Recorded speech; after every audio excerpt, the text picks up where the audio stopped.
Nabi memberikan 3 amalan utama.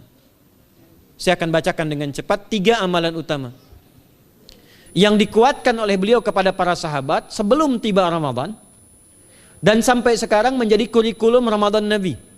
Jadi kalau ibu bapak ingin mengeluarkan kurikulum Ramadan Nabi, nanti bikin agenda saat Ramadan. Ya, supaya nggak pusing nanti. Kalau masuk hari pertama apa yang dikerjakan, hari kedua apa yang dikerjakan, subuh apa, siang apa, sore apa. Cuman nanti saya berikan 3 yang pokok ini. Ada 3. 1, meningkatkan sholat. Saya ulang ya, meningkatkan apa? Sholat. Kalau meningkat secara singkatnya berarti bertambah dari yang sekedar fardu, tambah dengan apa?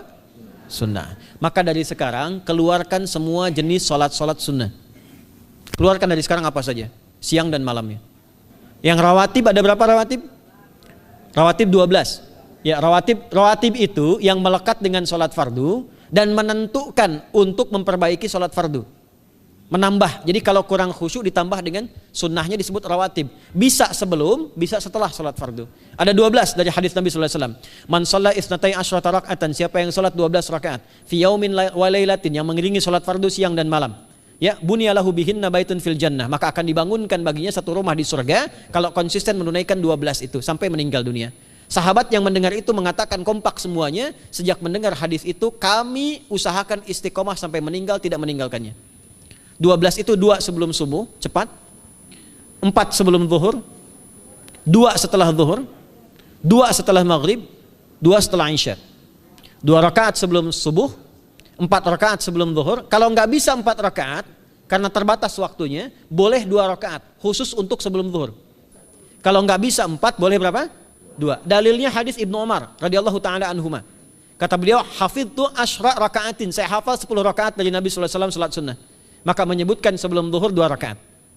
Baik, jadi 12 ya, 2 sebelum subuh, 4 sebelum zuhur, 2 setelah zuhur, 2 setelah maghrib, 2 setelah isya. Ini yang disebut dengan rawatib.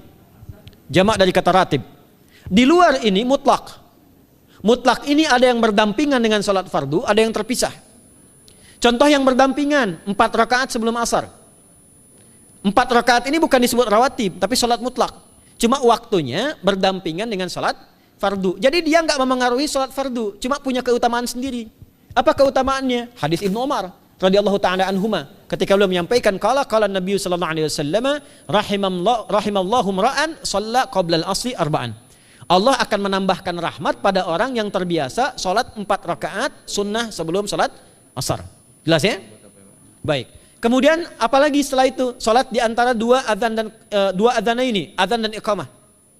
Ya, di antara adzan dan iqamah. Tahiyatul masjid. Apalagi misalnya salat duha.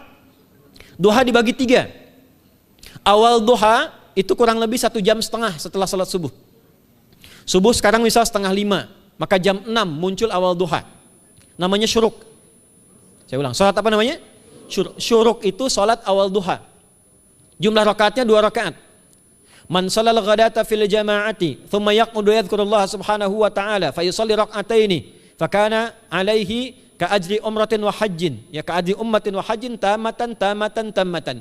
Siapa yang salat subuh 2 rakaat dengan berjamaah, ya, dan umumnya kalau berjamaah bisa ke masjid di masjid.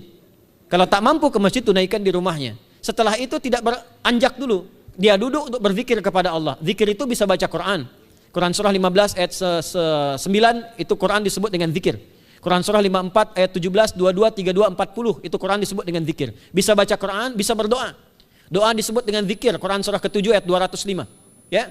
Bisa dengan apa lagi? Bertafakur, ya, mengaji, ta'lim, itu disebut dengan zikir. Ali Imran ayat 190 191. Alladzina yadhkurunallaha qiyaman wa qu'udan wa 'ala junubihim wa yatafakkaruna fi khalqis samawati wal ard, ya, disebut dengan zikir. Bisa bertasbih. Zikir pagi petang, kalimat-kalimat thayyibah, ada itu di Quran surah ke-4 ayat 103. Jadi habis salat subuh zikir dulu. Doa dulu, zikir dulu, belajar dulu, tafsir dulu. Setelah itu muncul syuruk. Perjalanannya disebut isyraq, melewati masyrik, 1 tombak bayangan, dia salat 2 rakaat, itu pahala salatnya senilai haji dan umrah.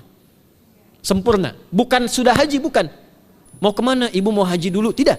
Ya, hajinya nanti bulan Dzulhijjah. Tapi senilai haji dan umrah itu 2 rakaat. Awal duha disebut apa? Syuruk. Pertengahan duha sekitar jam 9 jam 10. Jumlahnya 2 sampai 4 rakaat. Ya, 2 sampai 4 rakaat. Apa fungsinya? Satu, mengganti seluruh zikir yang ada dalam tubuh kita.